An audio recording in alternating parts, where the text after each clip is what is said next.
So welcome everyone, and thank you for joining us for Gwinnett County Public Library's Health and Wellness Discussion Club. My name is Linda Huang, and I'm a librarian at the Five Forks branch.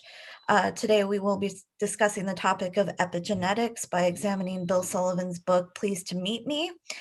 Sullivan is a professor at the Indiana University School of Medicine in Indianapolis, Indiana. He has a PhD in molecular and cell biology from the University of Pennsylvania. And just some housekeeping before we get started, you can open the chat by clicking on the chat icon at the bottom of your screen, assuming you're in Zoom and not on a phone call. And this will open the sidebar to the right of your video. Please mute your microphones unless you're speaking. And you can do this by clicking on the microphone audio icon at the bottom left corner of your screen. You can also enter your responses in the chat box. I will be asking various discussion questions to get us started. However, I will only guide the discussion and will do my best to keep my own contributions to a minimum. This meeting will be recorded and available for viewing on our YouTube page in the coming weeks. And I would like to welcome our partners, the Morehouse School of Medicine and the All of Us Research Program through Emory School of Medicine. All of Us Research Navigator Casey Igwe will talk a bit about the All of Us program before we begin the book discussion. So Casey, you can take it away. All right. Hi, everyone. Again, thank you all for joining this event, this book discussion. Just like Linda mentioned, we are from the All of Us Research Program. I have some of my colleagues here. I see Jaffe, Jeffrey Ofoye, who's one of my colleagues at the All of Us Research Program at Morehouse School of Medicine. And basically what the All of Us Research Program is an effort, basically spearheaded by the NIH to bring 1 million or more people into a study where we can collect various arrays of information from, questions about where you live, questions about who you are, and questions about what make you up, right?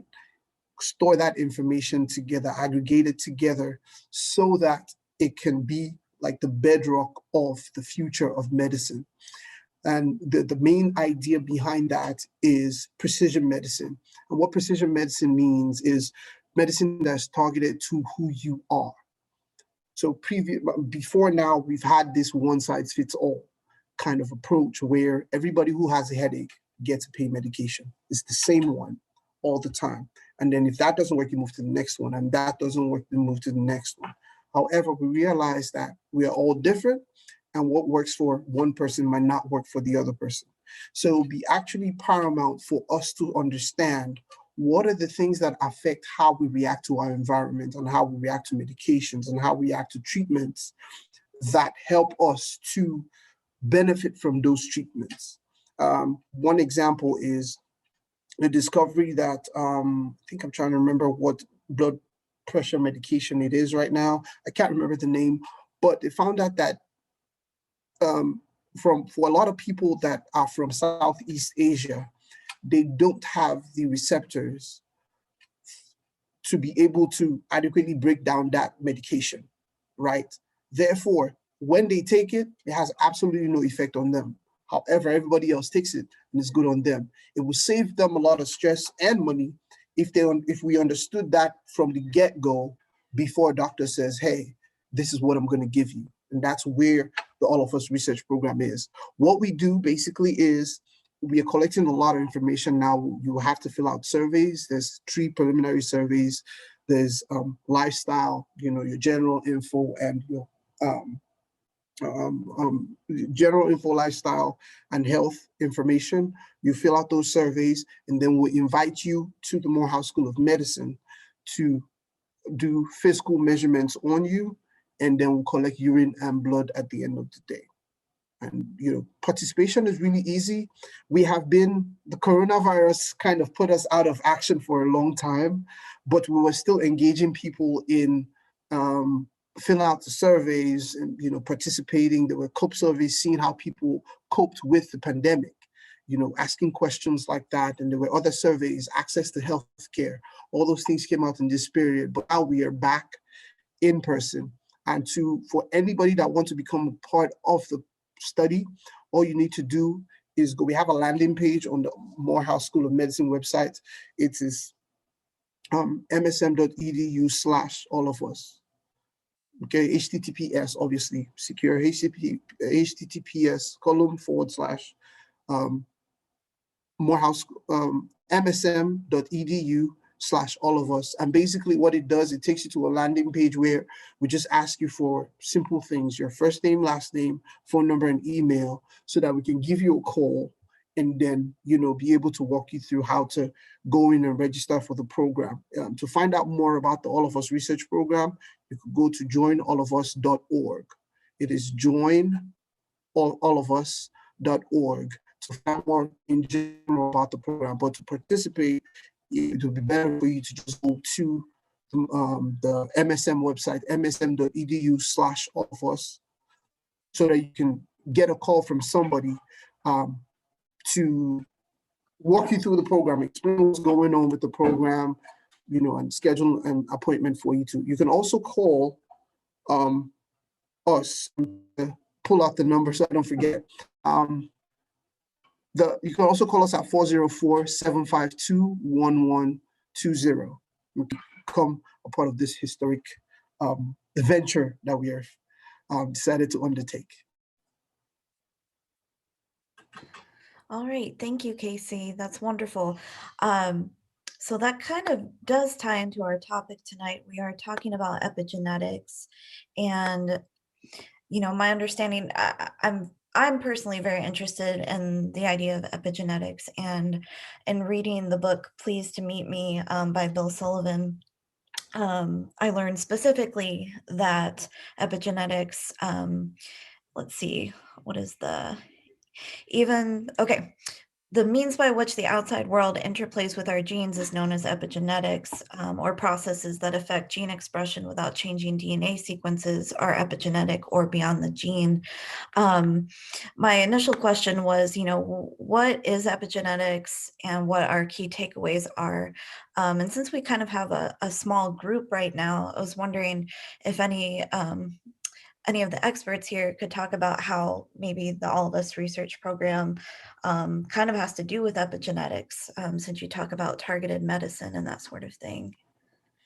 All right. So with regards to epigenetics, so the initial genetic model was that there's things in our DNA, chemicals and chemical combinations, that determine what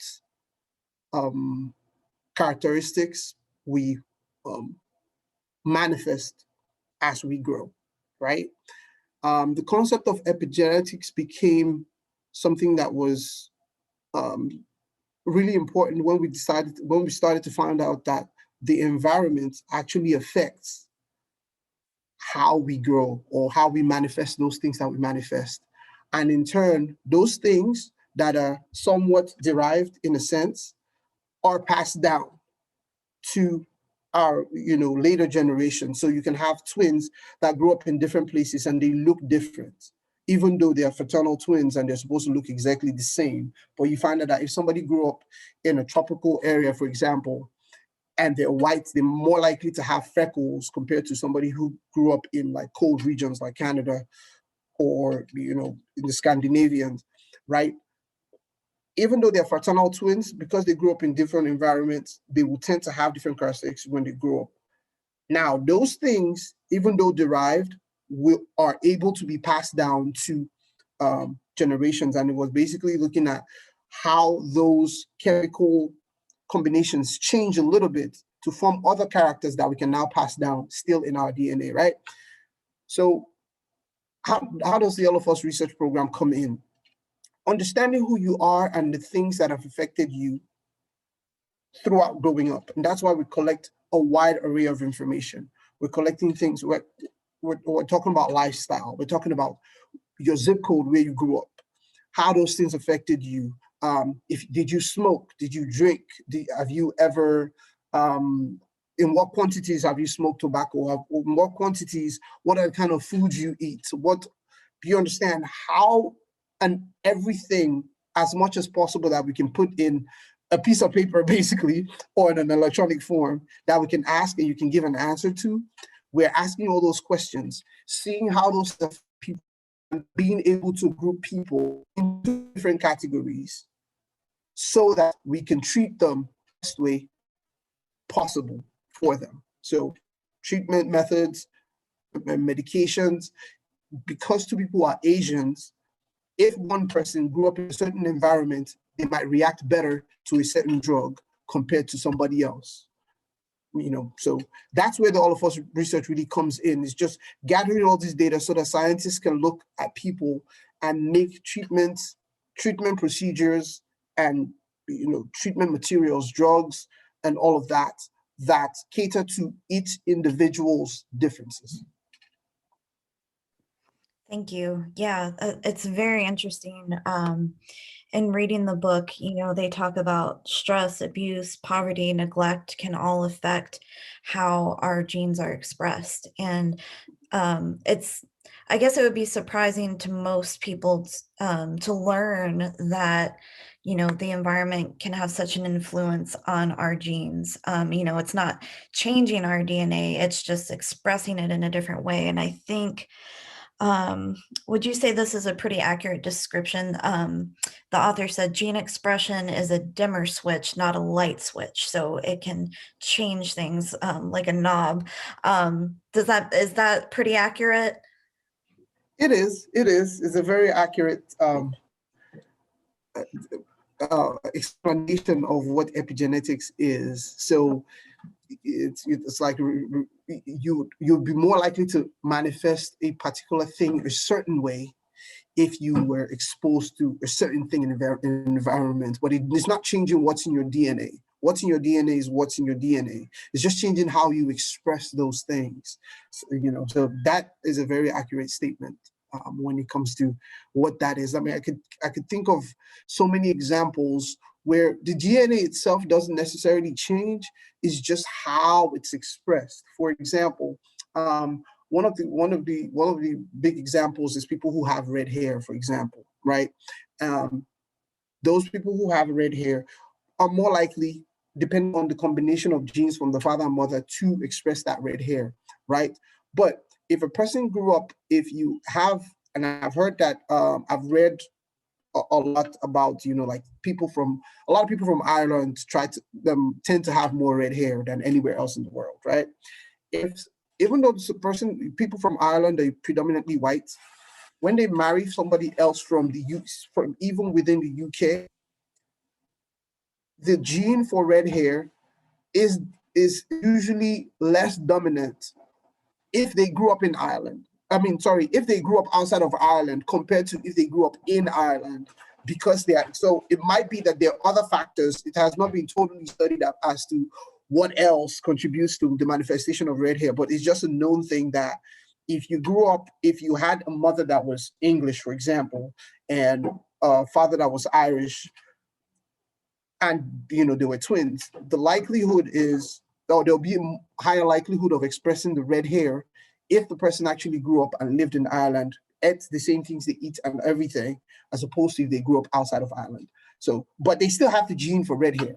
It's not changing what their makeup is. It's just changing how it's expressed. Yeah, that's pretty fascinating. Yeah, it's kind of bizarre in a way, and you know, uh, in reading the book and just reading some other things online, just still trying to understand basic things like eye color and hair color. We don't completely know because there's so many genes that seem to be involved with, you know, making those specific colors Yes. or variations. Um, before I continue, anybody else in the room, because we've had some more people join us now, anybody want to comment? Did anyone read the Pleased to Meet Me book or have any comments regarding what Casey was just discussing as far as epigenetics? I can add that epigenetics is the story of how, your behaviors or environment, if I can summarize it that way, can affect or cause changes in the way maybe your genes work. And to tie this all with the All of Us research program, like Casey earlier mentioned, we are asking for things about you as a person. So, your habits, where you live, for example, your zip code. And another example is, maybe you live in a place where there's a lot of smog, for example, and because you live there, you might develop asthma later. That's just an example of how your environment can lead to something. You might not have been born with that gene, or, it might not be a familial situation in this case, but because you live in a certain area, you develop it because of your environment. So we are asking all these questions in order to personalize medicine, healthcare in general, because when we say medicine, we are looking more at, treatment, but it's a whole holistic approach. That's all I wanted to add to that. Thank you, Jaffe. I appreciate that. Yeah, I'd like to ask Jaffe and Casey, if you're able to share, what have you learned from the research program so far? Have there been any, I guess, patterns or anything you've seen specifically in the research that you two have done? So with regards to the research, the All of Us research program is supposed to be a 10-year study.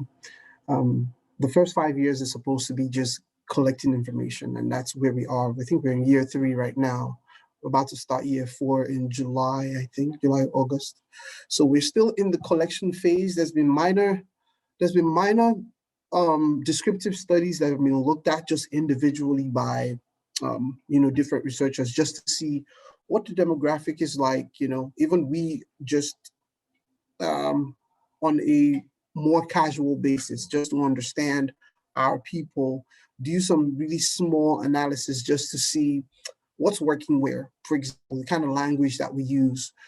For the Morehouse School of Medicine, we have made it our mandate to attract a higher percentage of people that are underrepresented in biological research, right? So we found out, we kind of switched the language which we use to talk to them all the time, just to be able to fit that demographic so we can actually get them to want to participate in the study, right? And, found out that certain words and certain things that we say are more likely to have the higher effect. It's a casual study because it's not really, we don't have enough data for you to be able to make it generalizable, but it's just looking at the few people we've collected around Atlanta and looking at, okay, them by Black race, and, mentioning words like give back to the community, or mentioning words like community in there. Those are words that, make them want to participate. Words like Tuskegee obviously deters them from that, but it's an important topic that we have to talk about anyways. Words like privacy are some of the things that makes them not want to participate. You understand? When that goes into the conversation and becomes the main topic, you're more likely to hear a no compared to if you were just talking about community and community health and all the things that we need as a community. So there's some things, it's really not time yet to be able to wholly analyze the data and say, for real, this is what it is. We're still actually in the collection phase, but we are seeing some little patterns here and there because they do exist. We just need to be able to collect enough data to be able to say, this is related to this. It might not be a direct cause, but it's related to that, whatever it is. Okay, very interesting work. And I know you talk about targeted medicine. How do you think the research you're doing will impact, future generations? And you talk about underrepresented groups. If you could talk about underrepresented groups and health equity issues, that's something I'm also interested in. I know we're going a little bit off topic, but I would like to know, your opinions on that. Yes. When it comes to the underrepresented in biological research, it's really, that's a more public health issue compared to just a health issue, because now you're not just looking at the individual, you're looking at them as a group. and things like access to healthcare is low, and things like transportation, access to transportation, right? So you find out that transportation, or let me just give you an example that we don't always think of, right? I live in Gwinnett County. I actually do. And if I was going to go to Atlanta, I would have to drive first to Doraville Station, right? And then take the train downtown. Now, if I didn't have a car, I'd have to Uber to Doraville Station, which would roughly be like $20, $25 from here. And then I'll take the train, about $5 to get to Atlanta, right? However, if I lived inside of Atlanta, of course, rent is way higher there to live in Atlanta, right? I'd pay $5 to get there. So you see, if I wanted to live in Atlanta, let's assume that I was living at Doraville and not Gwinnett County. Gwinnett County is actually by choice for me. But for some people who want to live in Atlanta, I can't leave and have to live on the outskirts. It takes them a longer time to get to the hospital like Grady. It takes them more money to get to the hospital, right? So now they have to spend more. And therefore, just by default, are less willing to go to the hospital. So poverty makes them not to have access. Now they don't live close. Now, because of the same poverty on where they live, now they don't have access to healthcare because now they live far. Now, also, because of that distance, transportation is also higher for them compared to somebody who lives inside of Atlanta. In fact, if I fill my gas tank up with $30 or $35, I can drive to work every week I can drive to work to and fro from Gwinnett County every day without buying gas another time from Monday to Friday. If I took Uber and a train to get to work, I would blow $30 in a day and a half, right? So you see how all those things tie into each other. That's why the underrepresented biological research stay underrepresented. It's just, there's a lot of segregation. There's a lot of things are expensive where people who need it are. You understand? The one thing you find is you'll find stores like McDonald's, and this is no shade to any company, but you find a lot of processed foods companies. Let me not mention actual names, but you find a lot of processed food companies in poorer communities compared to companies like Whole Foods that will give you fresh fruits and vegetables. You'll find those in the higher end areas, right? So, because somebody is eating things that are not necessarily totally healthy all the time, they're more likely to have things like diabetes and hypertension compared to somebody who's eating those fresh vegetables, right? So in terms of looking at the underrepresented in biological research, it's a policy issue, it's a public health perspective. It's not just a health perspective. It's like you have to look at the whole data from an unbiased point of view and say, what do we change in the policy to make it equal for everybody, or to make it better for those people who have it way less? Do we need to demand a price?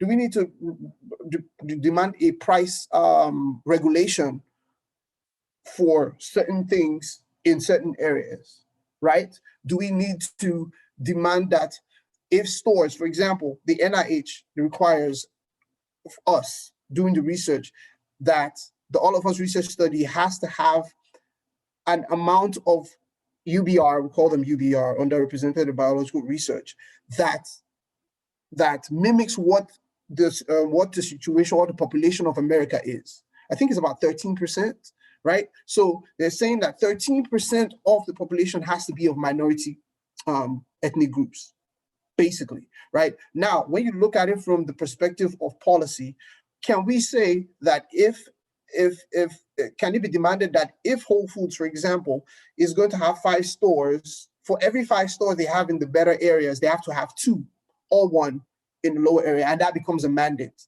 right? That's why the perspective is different, and that's why we're collecting all this data. You need the data. You need a lot of data to be able to say or present this to the people in power who make these policies to say, we think this will work. We've seen these are the downsides of this. Let's carry out a study to see if we try this other thing, how it's going to affect this community. So in my opinion, that's how I look at it. It's not something that you can just look at it individual and solve. No, you would have to look at it from a holistic point of view, and try to change the situation.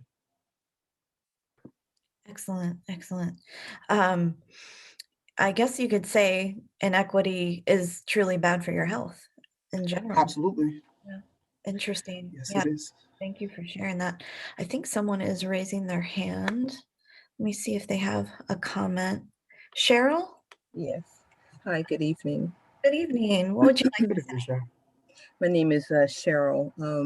I am a part of the All of Us research team. I'm the community engagement lead for the All of Us research team. I apologize for coming in late. We have really been a split team tonight doing multiple events, but it's so good to be here and to join the conversation. And what kind of struck me is KC is what we call him, as KC was talking about your question in terms of our experiences with underserved or underrepresented, populations. And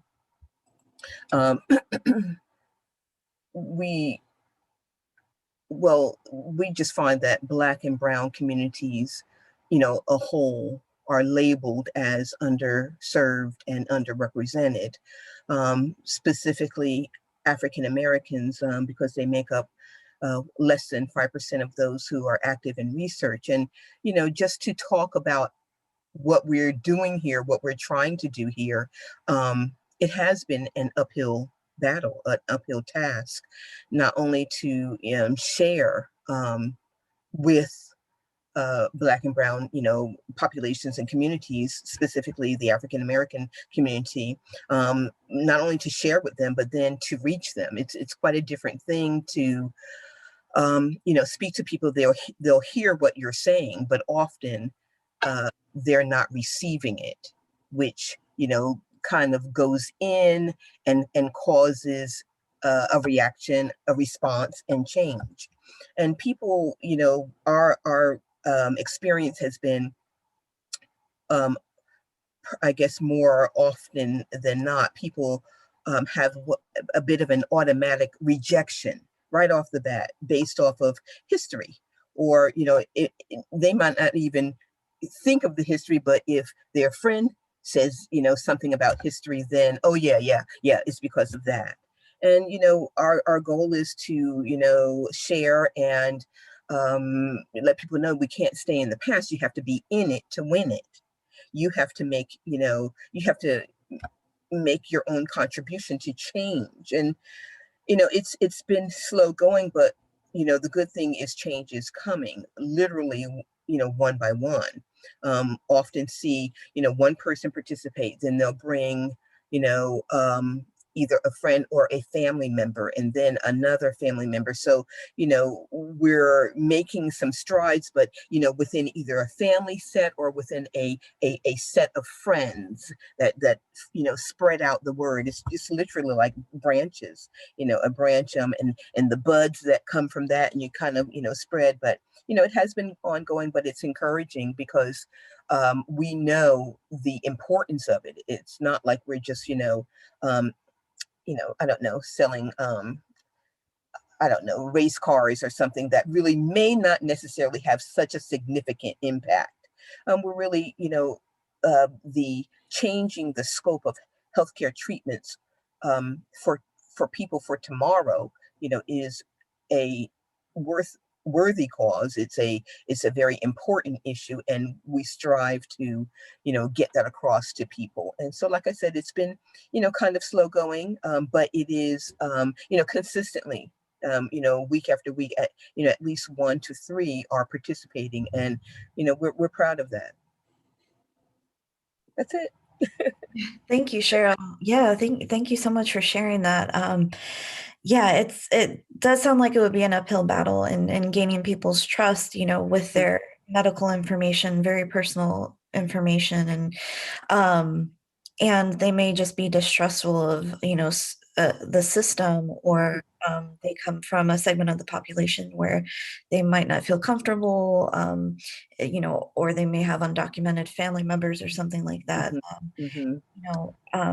I know Casey earlier was talking about the way in which you word things and how you communicate with the people who are participating makes a huge difference. And I know, I'm sure your research organization is very diverse because of that. You want to represent those populations. I think it's very interesting work, and I think it's very important work, and I hope that you can continue to gain participants. I'm trying to see if there's a way I can bring it back around to epigenetics, because I know it does tie into both, but what sort of things, I'm just curious, what sort of things do you analyze? What sort of specific things do you look for in your research? In the research we're doing, depends, the things we're looking for is going to vary. And I say is going to because it's going to be a future thing. At this point, people are just looking for different things. I don't know if you're familiar with the Framingham Heart Study, where I think what happened, it was at the beginning of the 60s or so, they discovered that heart disease was beginning to become an issue. So they decided to follow young people and follow all the things that they did, and follow them forward for 25 years. Well, it was supposed to be a 10-year study at first, and then after the first 10 years, there was a lot of new information that they got from there.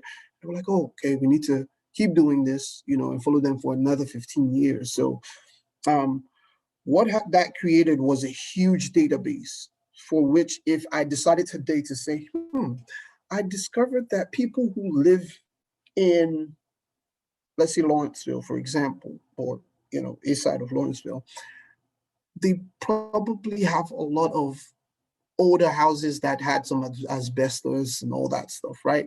And I'm discovering that a lot of them have heart disease. I'm not saying at this point that there's a relationship between them, but I want to find out if there actually is a relationship between heart disease and asbestos exposure, or heart disease and less exposure, or heart disease and something like smoking, for example. What I would do is to go to the Framingham Heart Studies and open for all database, basically, as long as you're a data researcher and you know how to write a little bit of code with R and whatnot. You can actually access it, download the data that you're looking for that population. So basically, you would say, give me maybe men above 20s that live in the Gwinnett County area or in Lawrenceville that are part of this study. And then we go and look at what were the answers to the questionnaires at the beginning, and look at, were they exposed to this? Were they exposed to that? Did they do this? Did they do that? And then follow them forward and look at the end of the data and say, did these people 15 years later, 25 years later, develop heart disease, right? And then you want to control for several things like the presence of hypertension, right? Because hypertension eventually can lead to heart disease. So you want to say, okay, amongst all the people that have heart disease, compared to those that didn't have heart disease, how many of those people who smoked? Is like you're now comparing multiple layers of things, basically. So at this point, we're just gathering all that stuff, all that data. We're going to be looking, or researchers is going to be open for people to just be able to go and answer questions, right? A lot of it, the major thing when it comes to health and medicine is cancer. Like that's a major thing, right? And one of the major proponents of this All of Us research study was in noticing, I think one of the main sponsors of the initial program, something happened. What happened, his health experience was he had, I think it was lung cancer. I'm not sure which cancer now, but I think it was lung cancer. And they had tried everything. They'd given him chemo for lung cancer, done everything. Nothing was happening. It seemed like it was still progressing. So one of the doctors that was, monitoring the case at that time decided, hey, let's actually look at the gene expression in this cancer cells and see what's peculiar about them. Why is this not working, right? And then when they did that, they found out that it actually had some similarities with a cancer cell that was gotten from pancreatic cancer. So they decided, you know what, if these two things are similar, let me try to treat this with using chemo for pancreatic cell cancer. Guess what? Person was in remission after 3 months. Cancer has shrunk a lot, and then they use surgery to take out the rest of it. So understanding how that particular cancer cell developed helped in the treatment. And that's why it became paramount to just say, hey, every time we see lung cancer, we just treat with lung cancer. Maybe we should not do that anymore. Maybe we should actually study each individual, you understand, each individual cancer cell. And that kind of led to the idea that, hey, cancer cells, just like human beings too, not everything that works for one is going to work for the other, right? And that's how that, so eventually, when most of this data comes out, we're still going to be doing some recruiting and getting more data during the last 5 years of the study. But, majorly then it would just be a time for people to take questions, take the data, analyze it, and try to solve those questions. So it's going to range anywhere from cancer to behaviors like, likelihood of smoking if you lived in certain kind of areas, you understand. You're going to be able to do behavioral research from there. You're going to be able to do health research from there, even public health research, looking at them as a group and making policy decisions and all that stuff. So it's going to be a wide range of things. You can't really place your finger on one thing and say, okay, this is what we're going to be looking at. You're going to have information there so that you can be able to, look at associations between cancer cells and different things. You would have, we took those COPE surveys, for example. It'll be interesting to see those people who had support, for example, from family at the time. And this is just a random question that's coming out of my head right now, but it'll be interesting to see how those people who had family at the time and did not leave alone, what their mental health outcomes are after 10 years compared to those people who had support. Like looking at those two groups during the pandemic, are people more likely to have had bad mental outcome in 10 years if they were alone during the pandemic? Stuff like that, questions like that are things that you'll be able to answer using the data that we're gathering. But I tell you, it's going to be a lot of things. It's a wide range. It's not just the heart now or the lungs or anything. It's a wide range of things. Yeah, that's amazing. Well, I hope you get all the data you need for that. Yes. Yeah, you did mention the pandemic, and earlier you mentioned how it kind of threw a wrench into the research as well. But do you foresee any specific things other than what you just mentioned regarding COVID and how that may impact your research? Yes, absolutely. There's a ton of other things that COVID can affect. People's lungs are compromised. So we're going to say, what are they, more children, for example, below a certain age that were diagnosed with COVID at some point? Are they going to be more likely to have pneumonia, for example? Right, because it's the same microbes in the lung. It's a ton of different things that you might not even think that are directly related at this point, right? Those questions you'll be able to ask them, and some of them, the research will be done, you'll find out that, oh, there's an association here, and sometimes there'll be no association. It just looks like there's an association. And, there are other things, we call them biases in research, right? So it makes it look like, it's like when you look at lung cancer and people who drink coffee, right? In the old days, most coffee drinkers tended to be smokers. Right now, smoking was what had a relationship with lung cancer, and not drinking coffee. But because drinking coffee and smoking, like maybe 10, 20 years ago, tended to go hand in hand, it looked like, drinking coffee was a cause for lung cancer, but it was not. So those kind of questions will be asked. You find out there's sometimes there's no real association between certain things, and you find out there's association between different things. Can I sit here and talk about the things that we think we might discover? I might be able to come up with 10 topics right on the spot right now, but I tell you, imagine if I, with my limited knowledge in like biological research, can come up with 10 topics. Imagine what those people who have PhDs and several grants, and Dr. Paymo, who's my my boss's boss, basically, the kind of questions they'll be asking, and coming up with ideas and coming up with things to research and all that stuff. So it's going to be a lot. It's just the things I'm mentioning: behavioral research, how people react, how people mental health outcomes, or people more likely to eat vegetables if they were living in this area, stuff like that we can ask. It's going to be a whole lot. And again, the information is going to be valid. So once you learn what you need to know to be able to do it, like you can write in R and do research in SAS, for example, you'll be able to have access to that data and answer small questions or answer big questions, no matter what you want with it. Yes. Okay, yeah, thank you. Thank you very much. Yeah, it's fascinating to me. I think at this point, I want to see, since we have, less than 15 minutes left, if anyone else in the room would like to either type in a question or any discussion points, please feel free to do that. I'll stop talking right now and just see if anybody wants to give any input. Anybody can.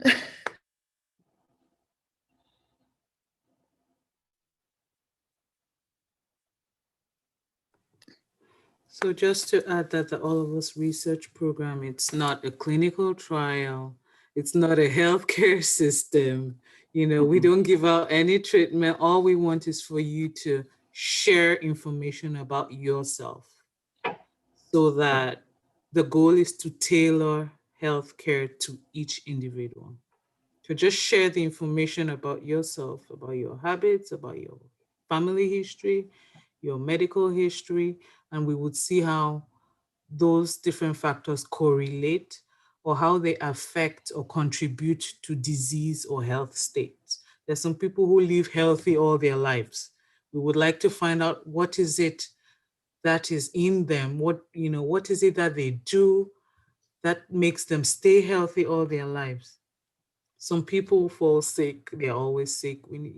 Just little questions that will find out or contribute to why some people stay healthy and why some people fall sick.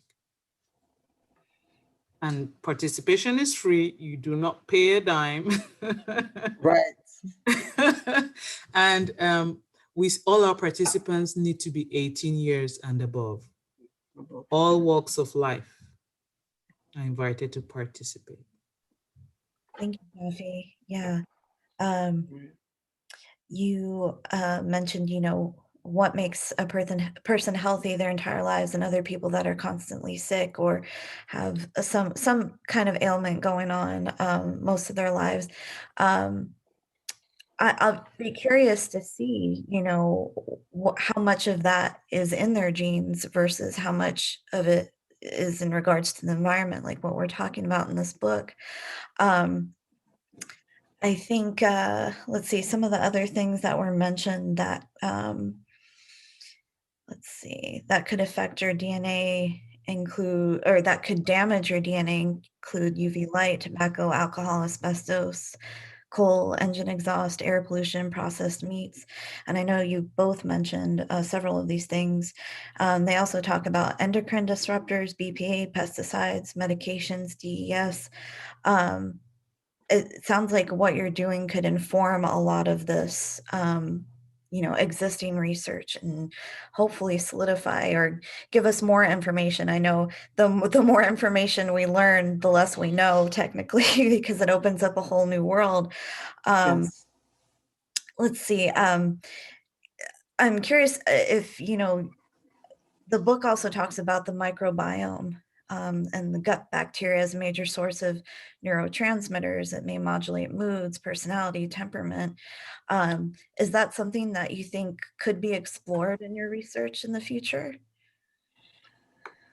Yes, it can, because we're collecting biological data. So we're looking at, urine samples, right?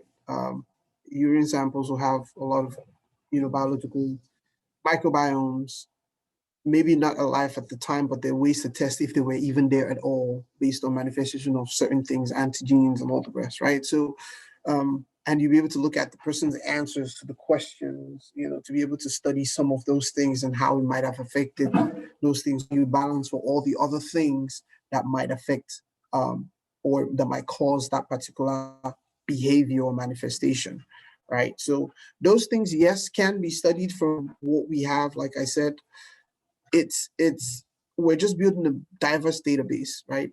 And it's going to inform thousands of studies on a variety of like health, not just conditions, but just health statuses and health and behaviors in general and manifestations, in people. It's definitely interesting to see what you can. It's definitely interesting to understand what you can get from just analyzing blood and analyzing urine. And we collect saliva when we can't collect blood too. So there's all those things that we can look at when it comes to the All of Us research program. Is just there's this biological data, right? If you want to answer a question, the first question will be, from this database that I have, will I be able to answer this particular question? How do I get to operationalize what I'm looking for, right? When it comes to, so if you're talking about smoking, for example, you're going to need an objective means of confirming smoking. So there has to be some kind of thing in the blood that you're looking at to confirm when that person says, I have never smoked, or I have smoked, but I stopped like 20 years ago, right? So the question you will always ask yourself is, I'm trying to find an answer. How do I synthesize that answer from the information that I have? But yes, we will be able to speak to a whole load of different things, including how microbiomes affect us. I read that part of the book, and it was fascinating. I definitely learned a couple of things. And I think that was the part of the book I was stuck on the most, because I felt like there was a lot more new information for me in that part than in all the other parts. But yes, it's there. They're part of, microbiomes are part of us, basically. You fall sick when the when the bacteria that's supposed to be in the gut goes to the mouth. Do you understand? So those things affect how they basically affect your, how things are manifested. For example, very popular thing is, we know from the research from the last 10 years that people who have STDs are more likely to catch HIV. Right. And, a simple like connection, because the STDs already put stress on the immune system, right? You are more likely, because the HIV basically affects the immune system. So it's like there's stress there, and now you're getting the big boy that usually likes to attack the immune system, right? So the presence of microbiome in that case has affected your propensity for a disease that is even more devastating compared to, do you understand, somebody else who doesn't have that STD. So it's definitely interesting to know. I don't think I read the whole chapter when it comes to microbiomes, but it's a lot of good information in there, and it was very educative to me. So yeah, our study will be able to speak to microbiomes and health outcomes, basically. Yeah, thank you.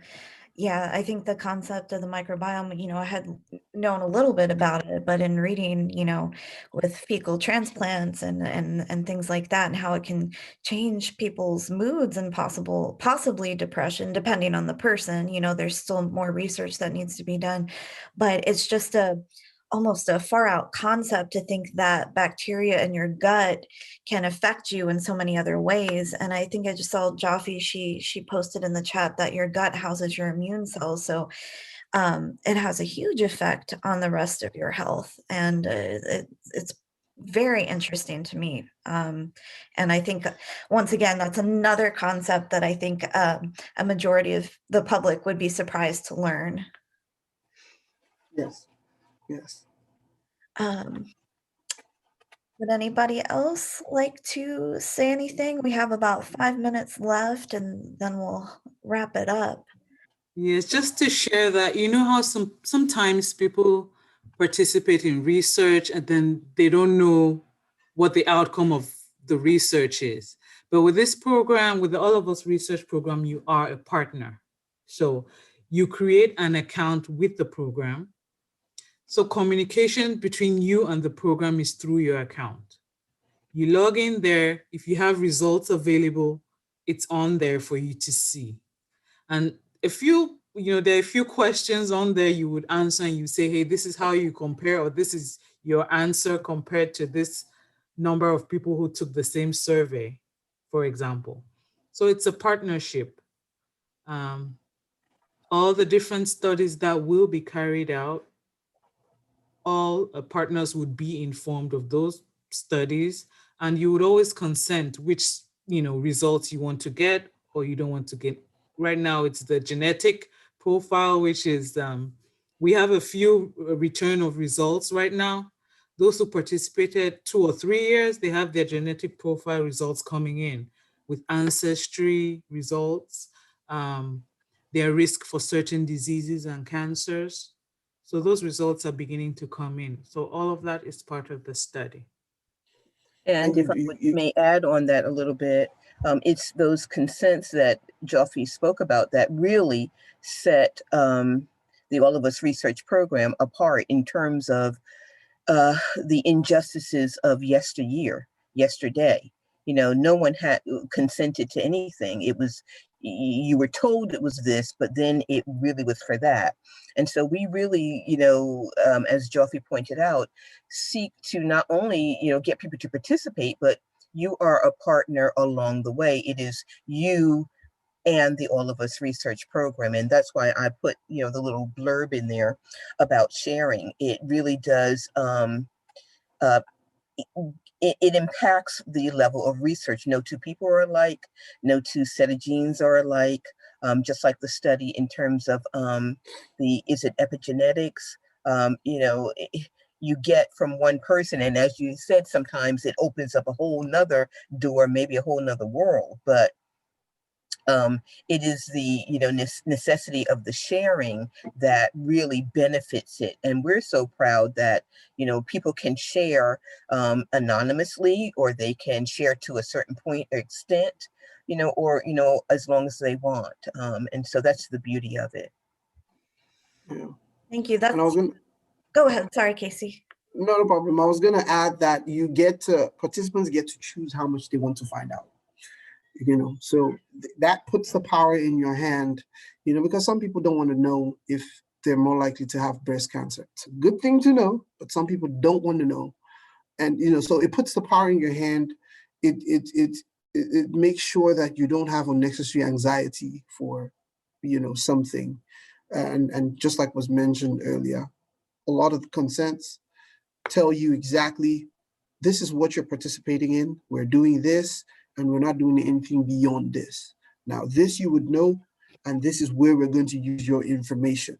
Now, beyond this point, we're not using your information here. So that gives you the power. And if there's anything new that comes out, say a study was done with people, around the area where you live, all you need to do to be able to access the result of that data is to log into your account, and you will see all those things on there. So it puts the power in the hands of the participants. And like we say, participants are not just participants, they're partners. Excellent. Yeah, it's very reassuring to know that this research organization is transparent and ethical. I think that's an important point to make, absolutely. And I think a lot of people would see it as an added bonus that they would get to know their ancestry, especially because it's a free thing to do. So definitely a little bit of a selling point there for people if they're not fully convinced yet. But I think that's about it. But if anybody from all of us would like to plug anything that's coming up before we end, we can go ahead and do that. Our next virtual event is called AOU, which stands for All of Us, but it's AOU Live. It's a bit of a kind of like a virtual talk show format. Present Day Pandemic Expectations, which stands for, it's an acronym for PPE. And it's all about a discussion about the importance and the necessity of continued pandemic protection and precautions. We've got the vaccines, but it doesn't mean it's over.